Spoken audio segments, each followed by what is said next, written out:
Hi there. Welcome to Elisa Maria Designs. This is Elisa Maria, and I am about to read our next to last chapter of Rebecca. This is it.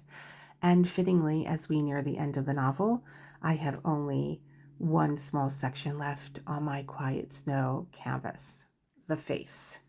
And it feels almost poetic, doesn't it? In this story, Rebecca's face, her beauty, was the one universally admired thing about her. Everything else was a shadow, secrets, and manipulation. So, to finish this diamond painting on her face for the final feels like the perfect visual metaphor as we head into the final chapter, chapter 27.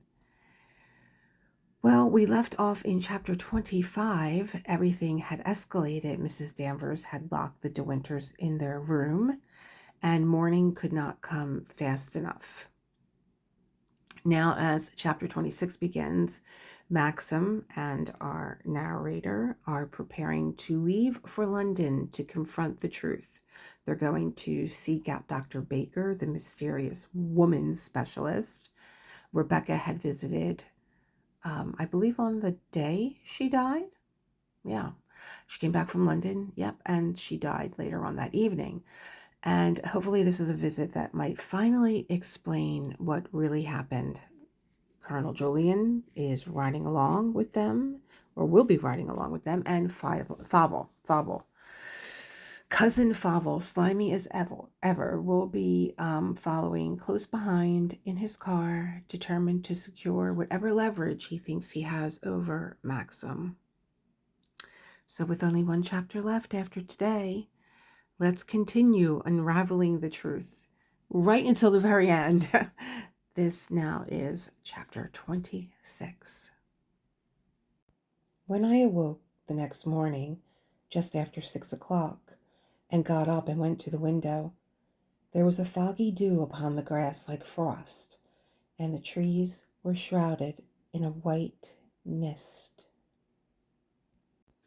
There was a chill in the air, and a little fresh wind, and the cold, quiet smell of autumn. As I knelt by the window looking down onto the rose garden, where flowers themselves drooped upon their stalks, the petals brown and dragging after last night's rain, the happenings of the day before seemed remote and unreal.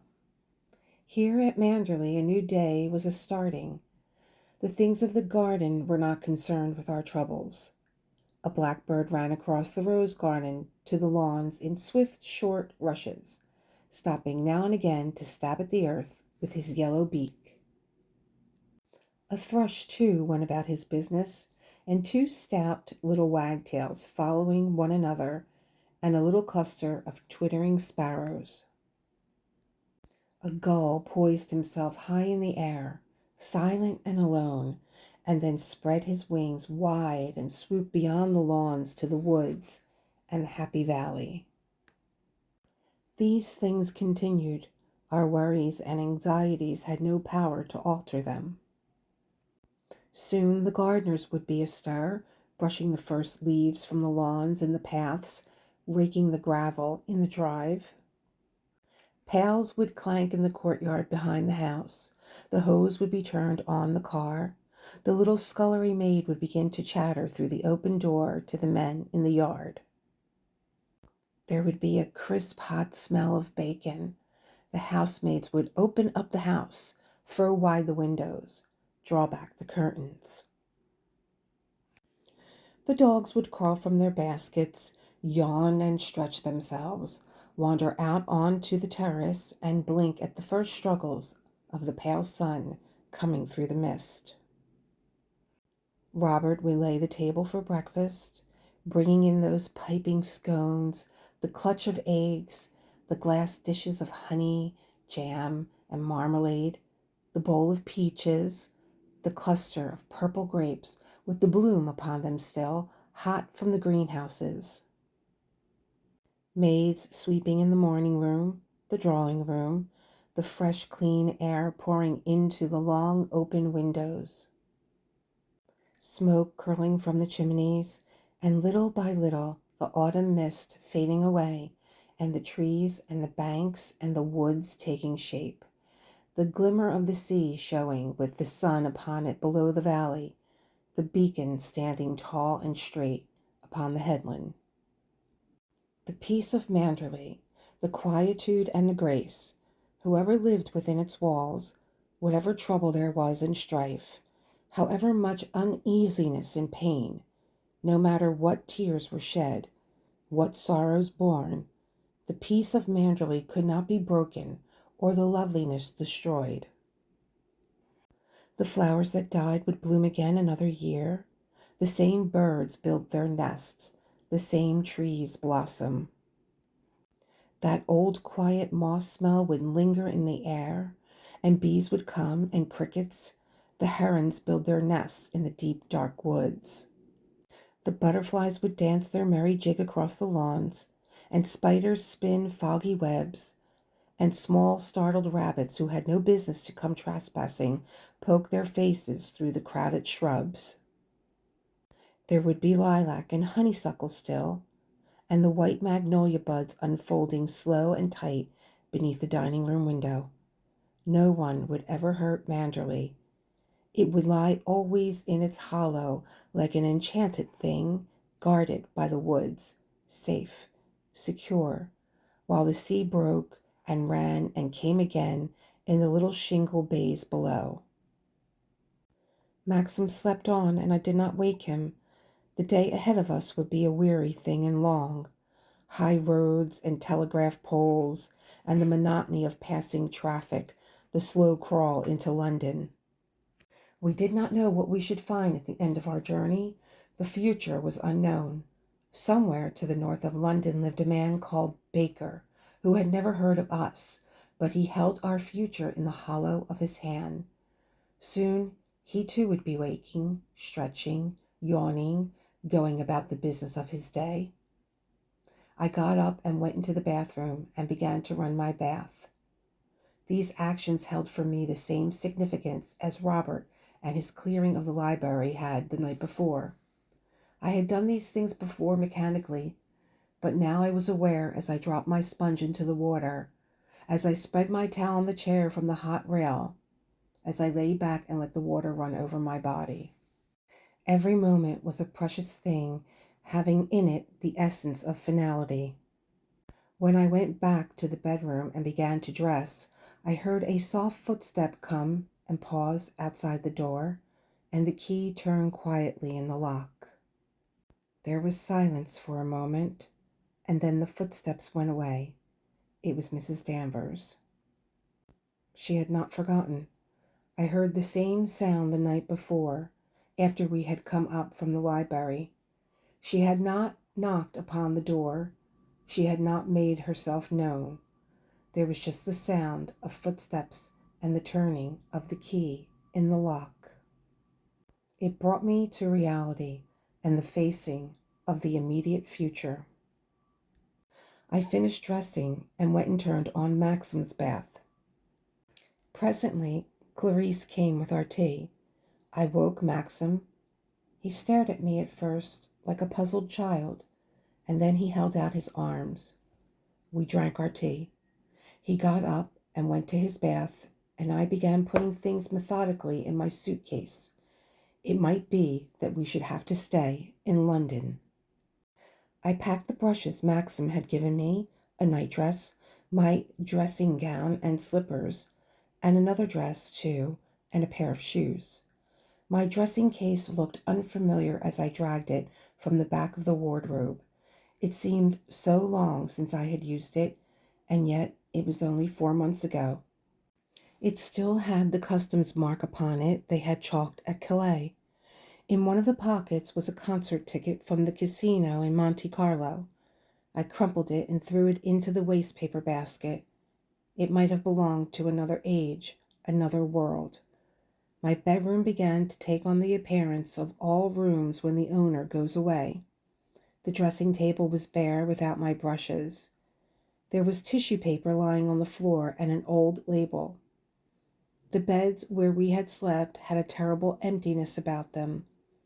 The towels lay crumpled on the bathroom floor. The wardrobe doors gaped open. I put on my hat so that I should not have to come up again, and I took my bag and my gloves and my suitcase. I glanced round the room to see if there was anything I had forgotten. The mist was breaking. The sun was forcing its way through and throwing patterns on the carpet. When I was half away down the passage, I had a curious, inexplicable feeling that I must go back and look in my room again. I went without reason and stood a moment looking at the gaping wardrobe and the empty bed and the tray of tea upon the table. I stared at them, impressing them forever on my mind, wondering why they had the power to touch me, to sadden me, as though they were children that did not want me to go away. Then I turned and went downstairs to breakfast. It was cold in the dining room, the sun not yet on the windows, and I was grateful for the scalding, bitter coffee and the heartening bacon. Maxim and I ate in silence. Now and again he glanced at the clock. I heard Robert put the suitcases in the hall with the rug, and presently there was a sound of a car being brought to the door. I went out and stood on the terrace. The rain had cleared the air, and the grass smelt fresh and sweet. When the sun was higher, it would be a lovely day. I thought how we might have wandered in the valley before lunch, and then sat out afterwards under the chestnut tree with books and papers. I closed my eyes a minute and felt the warmth of the sun on my face and on my hands. I heard Maxim calling to me from the house. I went back and Frith helped me into my coat. I heard the sound of another car. It was Frank. "Colonel Julyan is waiting at the lodge gates," he said. He did not think it worth while to drive right up to the house. "No," said Maxim. "I'll stand by in the office all day and wait for you to telephone," said Frank. "After you've seen Baker, you may find you want me up in London."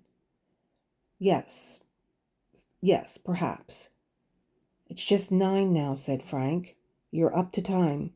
It's going to be fine, too. You should have a good run." "Yes." "I hope you won't get overtired, Mrs. De Winter," he said to me. "It's going to be a long day for you." "I shall be all right," I said. I looked at Jasper, who was standing by my feet with ears drooping and sad, reproachful eyes. "Take Jasper back with you to the office," I said. "He looks so miserable." "Yes," he said. "Yes, I will." "We better be off," said Maxim. "Old Julyan will be getting impatient." "All right, Frank." I climbed in the car beside Maxim. Frank slammed the door. "You will telephone, won't you?" he said. "Yes, of course," said Maxim. I looked back at the house. Frith was standing at the top of the steps and Robert just behind. My eyes filled with tears for no reason. I turned away and groped with my bag on the floor of the car so that nobody should see. Then Maxim started up the car, and we swept round and into the drive, and the house was hidden. We stopped at the lodge gates and picked up Colonel Julyan. He got in the back. He looked doubtful when he saw me. "It's going to be a long day," he said. "I don't think you should have attempted it. I would have taken care of your husband, you know." "I wanted to come." He did not say any more about it. He settled himself in the corner. "It's fine. That's one thing," he said. "Yes," said Maxim. "That fellow Favell said he would pick us up at the crossroads.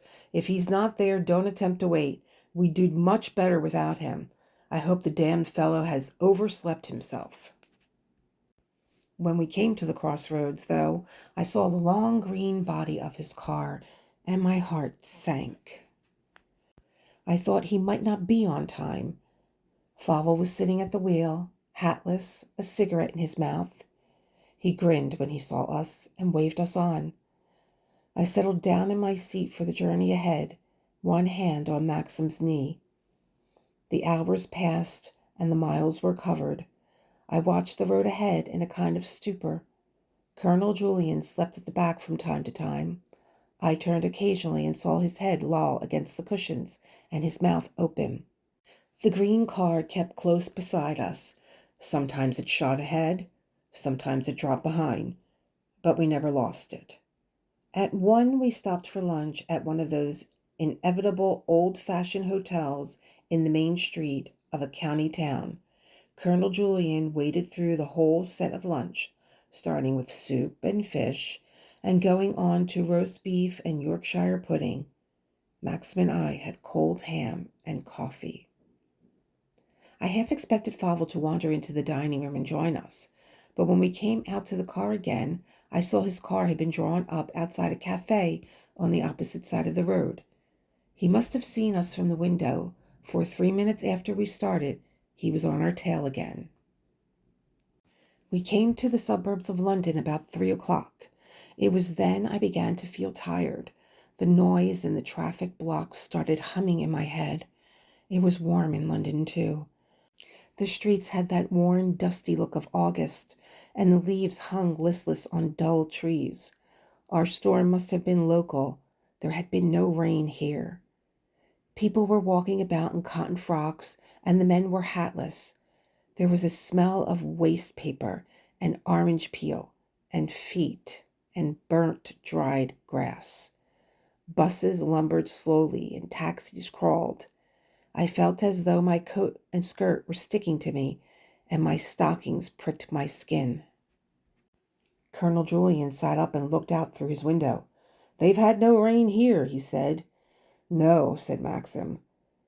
"Looks as though the place needed it, too." "Yes. We haven't succeeded in shaking off Favell. He's still on our tail." "Yes." Shopping centers on the outskirts seemed congested. Tired women with crying babies in prams stared into windows. Hawkers shouted. Small boys hung on to the back of lorries. There were too many people, too much noise. The very air was irritable and exhausted and spent. The drive through London seemed endless, and by the time we had drawn clear again and were out beyond Hampstead, there was a sound in my head like a beating of a drum, and my eyes were burning.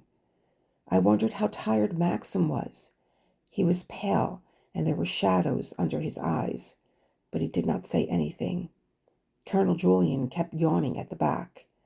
He opened his mouth very wide and yawned aloud, sighing heavily afterwards. He would do this every few minutes. I felt a senseless, stupid irritation come over me, and I did not know how to prevent myself from turning round and screaming to him to stop. Once we had passed Hampstead, he drew out a large-scale map from his coat pocket and began directing Maxim to Barnet. The way was very clear, and there were signposts to tell us. But he kept pointing out every twist and turn in the road. As if there was any hesitation on Maxim's part, Colonel Julyan would turn down the window and call for information from a passer-by. When we came to Barnet itself, he made Maxim stop every few minutes. "Can you tell us where a house called Roselands is? It belongs to a Dr. Baker who's retired and come to live there lately." And the passer-by would stand frowning a moment, obviously at sea, ignorance written upon his face. "Dr. Baker? I don't know a Dr. Baker. There used to be a house called Rose Cottage near the church, but a Mrs. Wilson lives there." "No, it's Roselands we want. Dr. Baker's house," said Colonel Julyan, and then we would go on and stop again in front of a nurse and a pram. "Can you tell us where Roselands is?" "I'm sorry, I'm afraid I've only just come to live here." "You don't know a Dr. Baker?" "Dr. Davidson? I know a Dr. Davidson." "No, it's Dr. Baker we want." I glanced up at Maxim. He was looking very tired. His mouth was set hard. Behind us crawled Favell, his green car covered in dust. It was a postman who pointed out the house in the end. A square house, ivy-covered, with no name on the gate, which we had already passed twice. Mechanically, I reached for my bag and dabbed my face with the end of a powder puff. Maxim drew up outside at the side of the road. He did not take the car into the short drive. We sat silently for a few minutes. "Well, here we are," said Colonel Julyan, "and it's exactly 5:12. We shall catch them in the middle of their tea." Better wait for a bit." Maxim lit a cigarette and then stretched out his hand to me. He did not speak. I heard Colonel Julyan crinkling his map. "We could have come right across without touching London," he said. "Saved us 40 minutes, I dare say. We made good time the first 200 miles. It was from Chiswick on we took on the time." An errand boy passed us whistling on his bicycle. A motor coach stopped at the corner and 2 women got out. Somewhere a church clock chimed the quarter. I could see Favell leaning back in his car behind us and smoking a cigarette. I seemed to have no feeling in me at all. I just sat and watched the little things that did not matter. The 2 women from the bus walked along the road. The errand boy disappeared round the corner. A sparrow hopped about in the middle of the road, pecking at dirt. "This fellow Baker can't be much of a gardener," said Colonel Julyan. "Look at those shrubs tumbling over his wall. They ought to have been pruned back." He folded up the map and put it back in his pocket. "Funny sort of place to choose to retire in," he said. "Close to the main road and overlooked by other houses. Shouldn't care about it myself. I dare say it was quite pretty once before they started building. No doubt there's a good golf course somewhere handy." He was silent for a while. Then he opened the door and stood out on the road. "Well, De Winter," he said, "what do you think about it?" "I'm ready," said Maxim. We got out of the car, and Favell strolled up to meet us. "What are you all waiting for? Cold feet?" he said. Nobody answered him. We walked up the drive to the front door, a strange, incongruous little party. I caught sight of a tennis lawn beyond the house, and I heard the thud of balls. A boy's voice shouted, 40-15, not 30 all.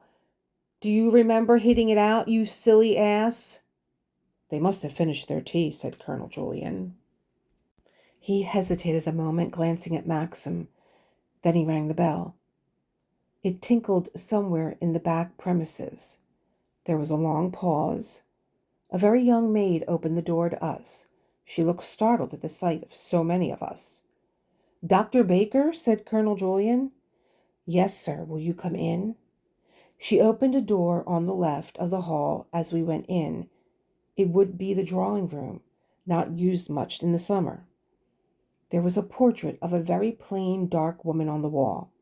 I wondered if it was Mrs. Baker. The chintz covers on the chairs and on the sofa were new and shiny. On the mantelpiece were photographs of two schoolboys with round, smiling faces. There was a very large wireless in the corner of the room by the window. Cords trailed from it and bits of aerial. Favell examined the portrait on the wall. Colonel Julyan went and stood by the empty fireplace. Maxim and I looked out of the window. I could see a deck chair under a tree and the back of a woman's head. The tennis court must be round the corner. I could hear the boys shouting to each other. A very old Scotch terrier was scratching himself in the middle of the path. We waited there for about 5 minutes. It was as though I was living the life of some other person and had come to this house to call for a subscription to a charity. It was unlike anything I had ever known. I had no feeling, no pain. Then the door opened and a man came into the room. He was medium height, rather long in the face, with a keen chin. His hair was sandy, turning gray. He wore flannels and a dark blue blazer. Forgive me for keeping you waiting, he said, looking a little surprised, as the maid had done, to see so many of us. I had to run up and wash. I was playing tennis when the bell rang. Won't you sit down? He turned to me. I sat down in the nearest chair and waited. You must think this is a very unorthodox invasion, Dr. Baker, said Colonel Julyan, and I apologize very humbly for disturbing you like this. My name is Julyan. This is Mr. De Winter, Mrs. De Winter, and Mr. Favell. You may have seen Mr. De Winter's name in the papers recently. Oh, said Dr. Baker, Yes, I suppose I have. Some inquest or other, wasn't there? My wife was reading all about it. The jury brought in a verdict of suicide, said Favell, coming forward, which I say is absolutely out of the question. Mrs. De Winter was my cousin. I knew her intimately. She would never have done such a thing, and what's more, she had no motive. What we want to know is what the devil she came to see you about on the very day she died. You had better leave this to Julyan and myself, said Maxim. Dr. Baker has not the faintest idea what you're driving at. He turned to the doctor, who was standing between them with a line between his brows and his first polite smile frozen on his lips. My late wife's cousin is not satisfied with the verdict, said Maxim, and we've driven up to see you today because we found your name and the telephone number of your old consulting rooms in my wife's engagement diary. She seems to have made an appointment with you and kept it at 2 o'clock on the last day she ever spent in London. Could you possibly verify this for us? Dr. Baker was listening with great interest, but when Maxim had finished, he shook his head. I'm most awfully sorry, he said, but I think you've made a mistake. I should have remembered the name De Winter. I never attended a Mrs. De Winter in my life. Colonel Julyan brought out his note case and gave him the page he had torn from the engagement diary. Here it is, written down, he said. Baker, 2 o'clock, and a big cross beside it to show that the appointment was kept. And here is the telephone address, Museum 0488. Dr. Baker stared at the piece of paper. That's very odd indeed. Yes, the number is quite correct, as you say. Could she have come to see you and given a false name? Said Colonel Julyan. Why, yes, that's possible. She may have done that. It's rather unusual, of course. I've never encouraged that sort of thing. It doesn't do any of us any good in the profession if people think they can treat us like that. Would you have any record of the visit in your files? Said Colonel Julyan. I know it's not etiquette to ask, but the circumstances are very unusual. We do feel her appointment with you must have some bearing on the case and her subsequent suicide. Murder, said Favell. Dr. Baker raised his eyebrows and looked inquiringly at Maxim. I'd no idea there was any question of that, he said quietly. Of course I understand, and I'll do anything in my power to help you. If you will excuse me a minute, I'll go and look up in my files. There should be a record of every appointment booked through the year, and a description of the case. Please help yourself to cigarettes. It's too early to offer you sherry, I suppose. Colonel Julyan and Maxim shook their heads. I thought Favell was going to say something, but Dr. Baker had left the room before he had a chance. Seems a decent sort of fellow, said Colonel Julyan. Why didn't he offer us a whiskey and soda, said Favell. Keeps it locked up, I suppose. I didn't think much of him. I don't believe he's going to help us now. Maxim did not say anything. I could hear the sound of the tennis balls from the court. The Scotch terrier was barking. A woman's voice shouted to him to be quiet. The summer holidays. Baker playing with his boys. We had interrupted their routine. A high-pitched gold clock in a glass case ticked very fast on the mantelpiece. There was a postcard of the Lake of Geneva leaning against it. The Bakers had friends in Switzerland. Dr. Baker came back into the room with a large book and a file case in his hands. He carried them over to the table. I've brought the collection from last year, he said. I haven't been through them yet since we moved. I only gave up practice 6 months ago, you know. He opened the book and began turning the pages. I watched him fascinated. He would find it, of course. It was only a question of moments now, of seconds. The 7th, 8th, 10th, he murmured. Nothing here. The 12th, did you say? At 2 o'clock? Ah! We none of us moved. We all watched his face. I saw Mrs. Danvers on the 12th at 2 o'clock, he said. Danny? What on earth? Began Favell, but Maxim cut him short. She gave a wrong name, of course, he said. That was obvious from the first. Do you remember the visit now, Dr. Baker? But Dr. Baker was already searching his files. I saw his fingers delve into the pocket marked with D. He found it almost at once. He glanced down rapidly at his own handwriting. Yes, Mrs. Danvers, I remember now. Tall, slim, dark, very handsome, said Colonel Julyan. Yes, said Dr. Baker, yes. He read through the files and then replaced them in the case. Of course, he said, glancing at Maxim. This is unprofessional, you know. We treat patients as though they were in the confessional. But your wife is dead, and I quite understand the circumstances are exceptional. You want to know if I can suggest any motive why your wife should have taken her life. I think I can. The woman who called herself Mrs. Danvers was very seriously ill.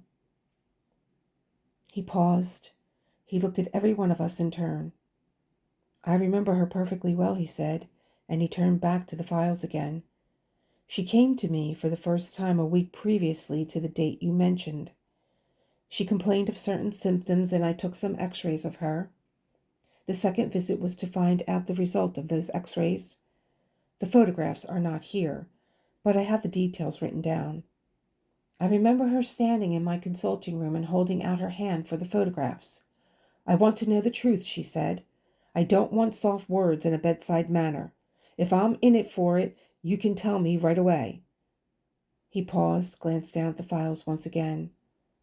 I waited. Why couldn't he get done with it and finish it and let us go? Why must we sit there waiting, our eyes upon his face? Well, she asked for the truth, and I let her have it. Some patients are better for it. Shirking the point does them no good. This Mrs. Danvers, or Mrs. De Winters rather, was not the type to accept a lie. You must have known that. She stood it very well. She did not flinch. She said she had suspected it for some time. Then she paid my fee and went out. I never saw her again. He shut up the box with a snap and closed the book. The pain was the slightest as yet, but the growth was deep-rooted, he said, and in 3 or 4 months' time she would have been under morphia. An operation would have been no earthly use at all. I told her that. The thing had gotten too firm a hold. There is nothing anyone can do in a case like that except give morphia and wait. No one said a word. The little clock ticked on the mantelpiece, and the boys played tennis in the garden, and an airplane hummed overhead. Outwardly, of course, she was a perfectly healthy woman. Rather too thin, I remember, rather pale, but then that's the fashion nowadays, pity though it is. It's nothing to go upon with a patient. No, the pain would increase week by week, as I told you. In 4 or 5 months' time, she would have had to be kept under morphia. The x-rays showed a certain malformation of the uterus, I remember, which meant she could never have a child, but that was quite apart. It had nothing to do with the disease. I remember hearing Colonel Julyan speak, saying something about Dr. Baker being very kind to have taken so much trouble. You have told us all we want to know, he said, and if we could possibly have a copy of the memoranda in your file, it might be very useful. Of course, said Dr. Baker, of course. Everyone was standing up. I got up from my chair, too. I shook hands with Dr. Baker. We all shook hands with him. We followed him out into the hall.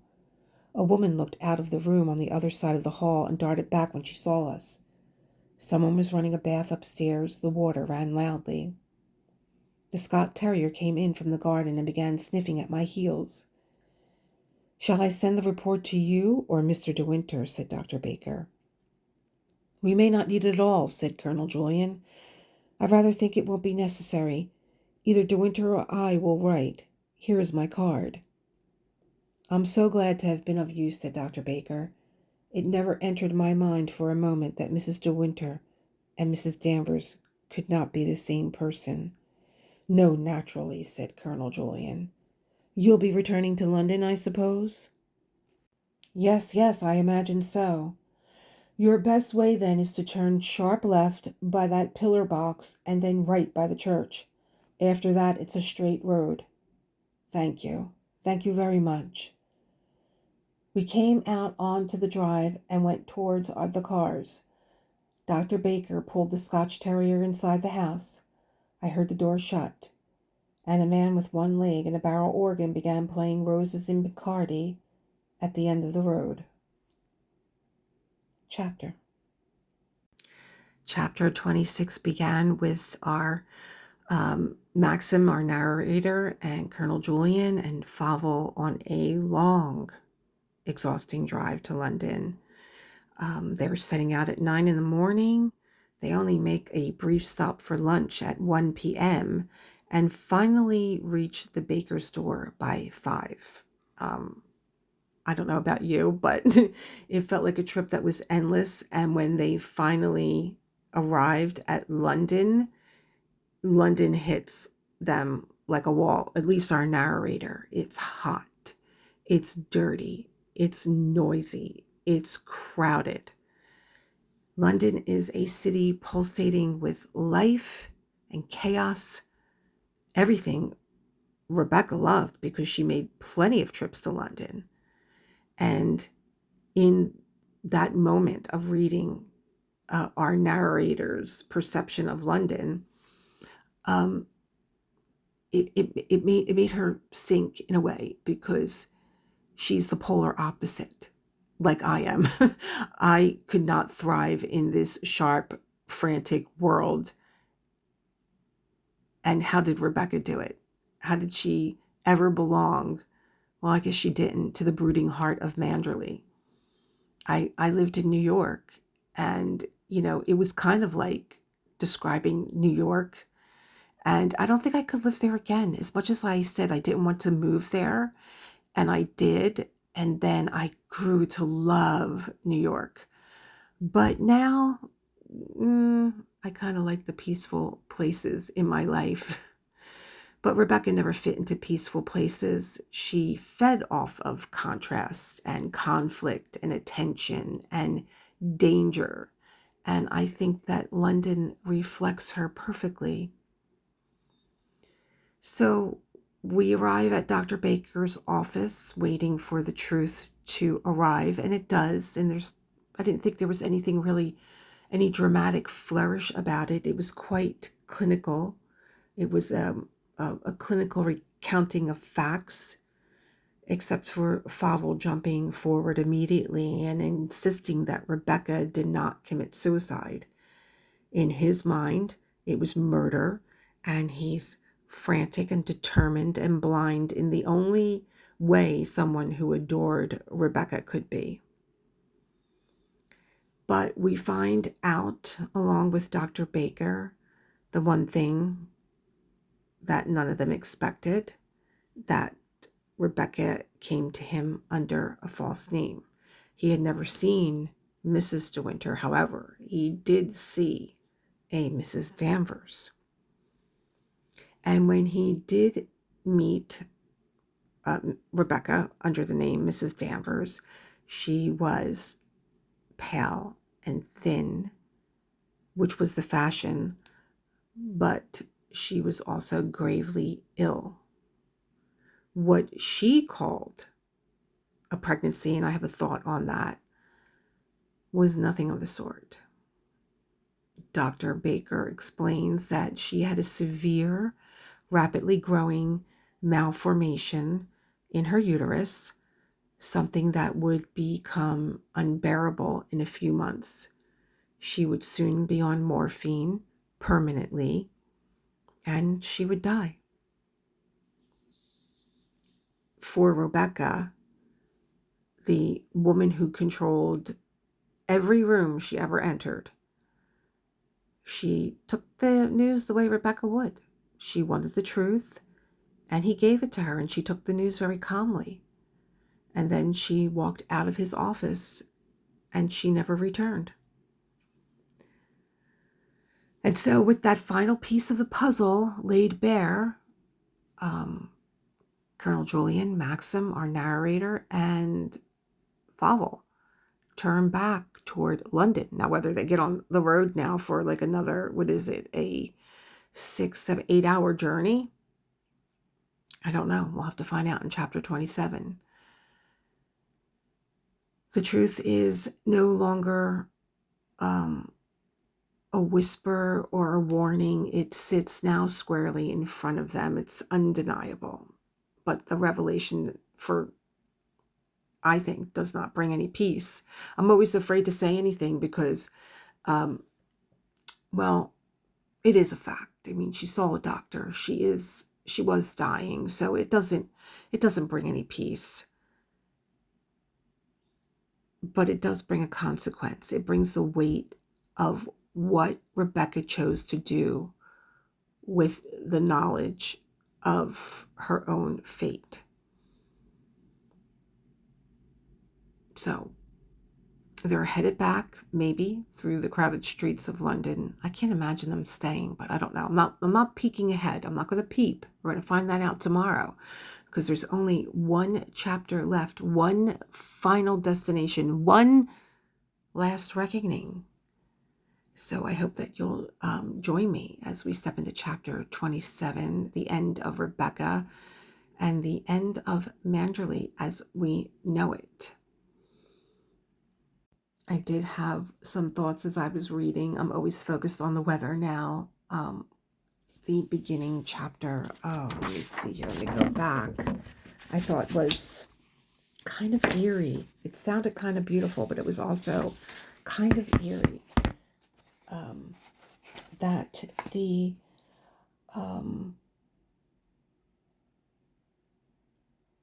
it was the first sentence.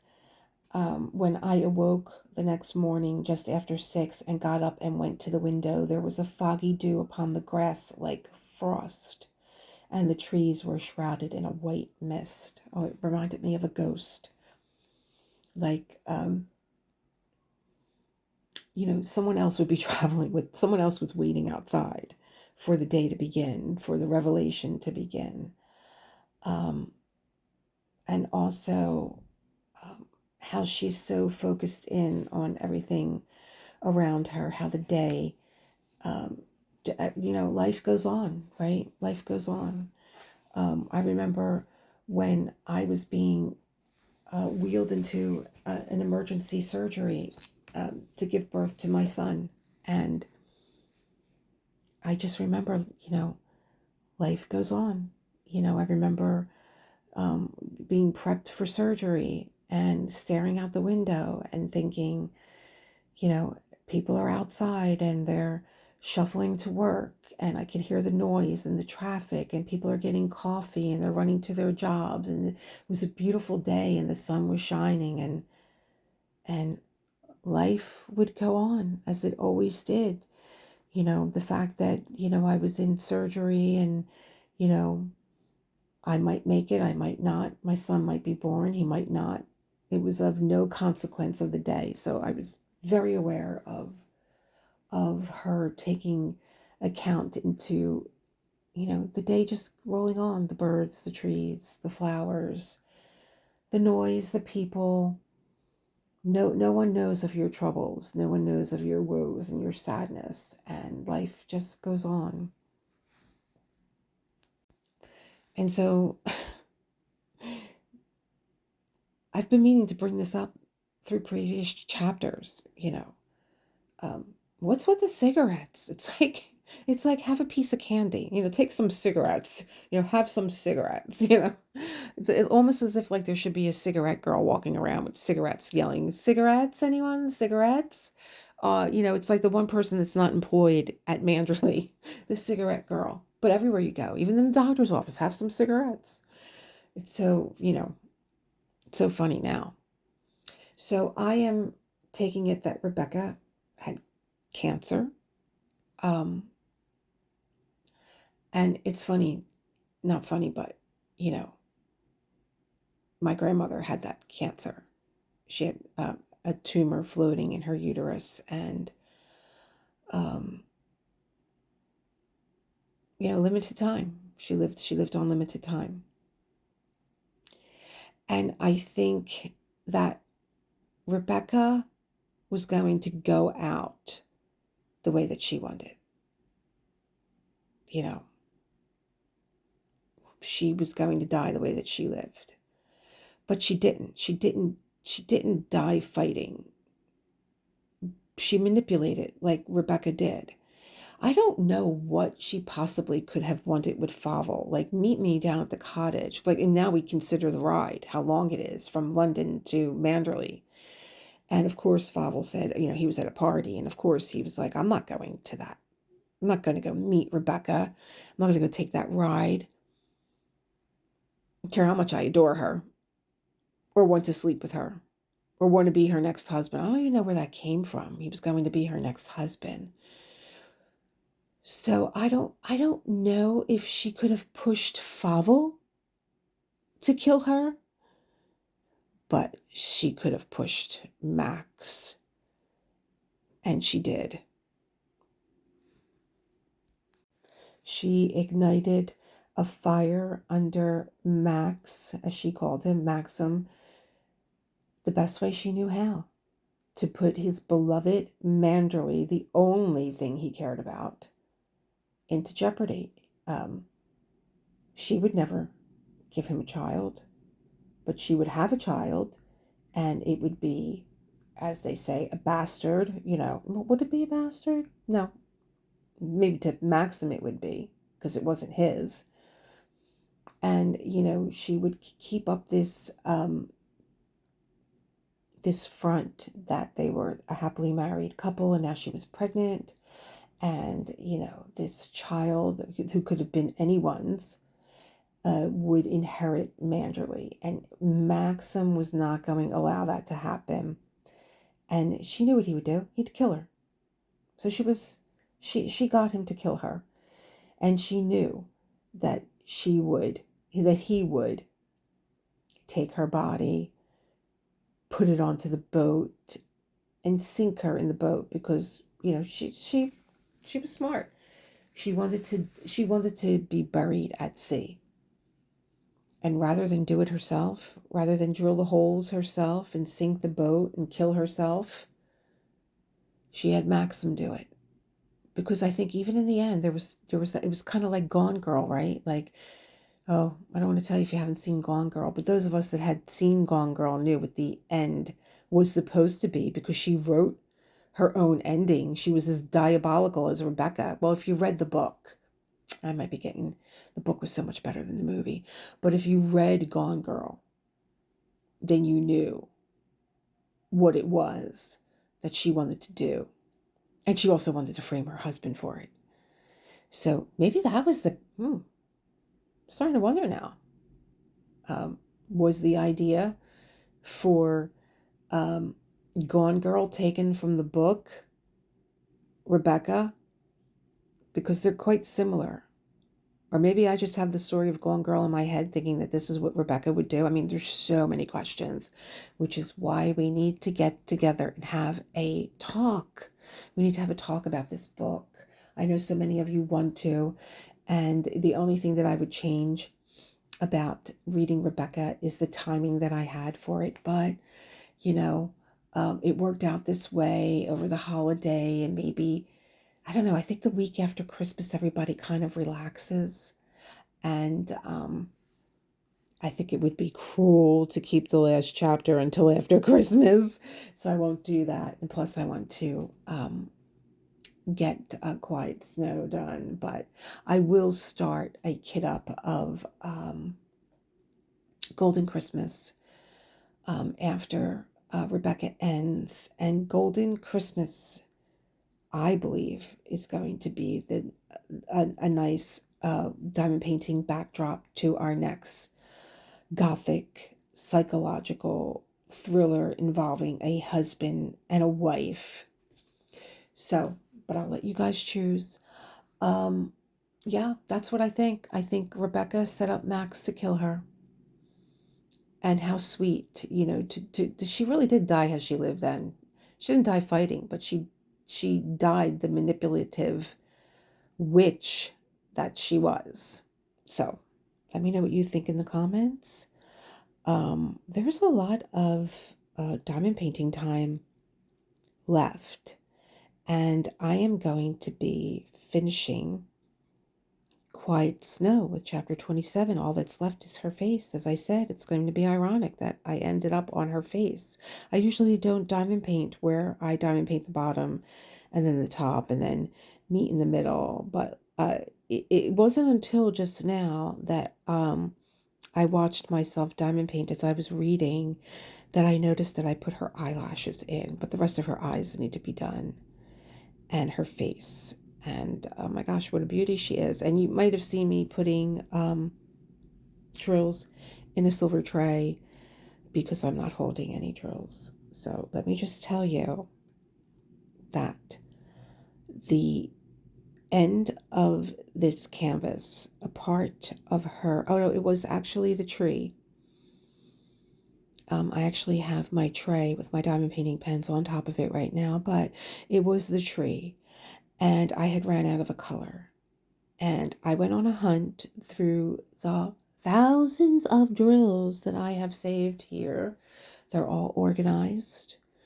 I think I showed you at one time my Joey containers or my storage containers when I was doing Woman in Gold. And I went through, and they're separated between round and square. They even have the name of the diamond painting where they came from on them, so I know which company drills they are. And there's just thousands of them. And of course, I did not have the color that I needed, nor did I have the complementary color from my DMC book. And I thought, what am I doing? This is craziness. You think this book is crazy? This is craziness. These thousands of drills that I have that are taking up an entire cabinet in my storage system. And the stuff that I use all the time is around my room, which could be put away neatly. I'm like, I'm done. I've had it. This is like the second or third time that I've gotten a design by Dreamer Designs that I'm just, we pay a lot of money for these canvases, and there's no excuse why we shouldn't have enough drills. And the drills that are remaining over, like I think you might see me, I'm looking at these 310s, and they're trashy. I'm like, what am I going to do? Put these in a bag and I'm going to put them away? No. I've had it. I'm done. So I put them in a little silver tray. And what I intend to do, and my members who had received gifts from me, from the Raven. And if you did the Raven event and you're listening to this and you're like, well, I didn't get anything. Well, you probably got, you probably missed the message. So please, if you did the Raven event and you want to receive something from me, I'll be more than happy to send it to you. I handmade a little card. I hand stamped an image, and I took some of the drills that I had from my Raven canvas and put them on the card. And what I intend to do when I'm done this is find an appropriate stamp, and I already know which one I think I'm going to use, and use the drills that I have remaining to make a card that reflects my Rebecca book reading and the canvas. So I'm going to marry them together. So that's what I'm going to do. And then they're going to get discarded in recycling. And, I'm just like, I just feel as though we shouldn't be on a hunt for drills. Now, if you want to keep your drills because you have Diamond Art Club drills that are exceptional, oh, by all means.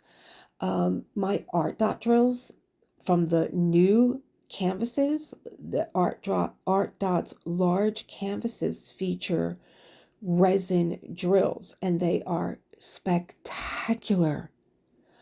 I would keep those also, and they're all I'm going to keep.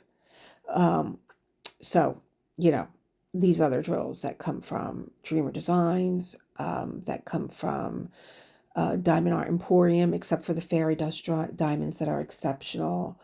I believe Diamond Painting Shop has really good drills.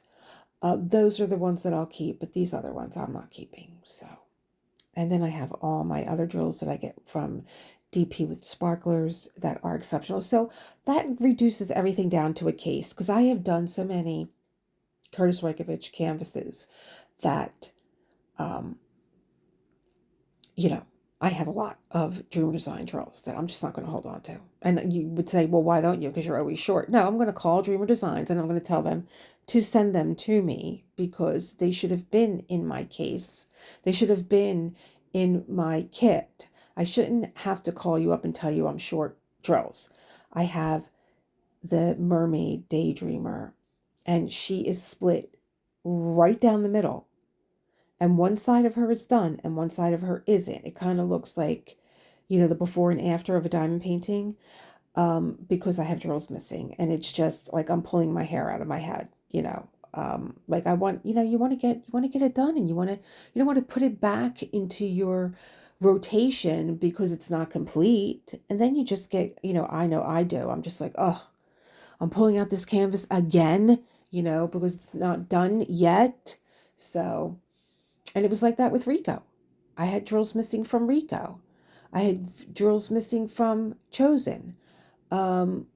I know that even Crimson, I'm remembering now, I had to take drills out of another diamond painting to complete the burgundy color that was in Crimson's dress and get that done, and then order them so that they would be replaced in the whatever other kit I had that coincided with Crimson's color. I don't know. And yet, if I get a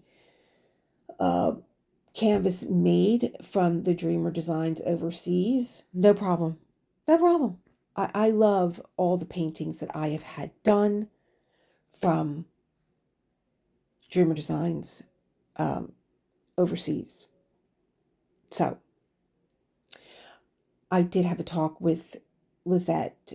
Maybe you caught the interview that we did pre-Black Friday and post-Black Friday. And while I am not buying any other kits, while I am choosing to not complete some of the canvases that I have, because I just don't have the same feeling about them that I did. I might change my mind, but right now I'm going to get to the canvases that I do want to do. But I am going to have made a canvas that I have had on my wish list, in my own personal wish list, for a few years, because I do a lot of public domain searching for canvases. And I have one. I don't know who the artist is because I don't recognize the artist. And Dreamer Designs overseas is where you have your custom canvases made, are very good at working with you and helping you. And this is going to be a custom cut canvas. It might be rather large, which I'm not happy about, but we'll see. We'll see. And it's probably going to be, the detail work is so, oh gosh, it is so detailed that it's probably going to look like my Woman Violet, also known as Diana. And to me, that diamond painting, if I had to choose, she's probably my favorite diamond painting, because she looks like an oil painting, and that came from Dreamer Designs overseas. They did a spectacular job on that diamond painting. You have to get up on it to realize that it's a diamond painting. So I suspect that the one that I want to have made is probably going to look the same, like a hybrid canvas, but it's probably going to be my J wall. And I'm going to be doing it to myself because I'm having it custom made. So those are my thoughts. I'm going to leave you with music. I know you guys love the music. There's about 40 minutes of it.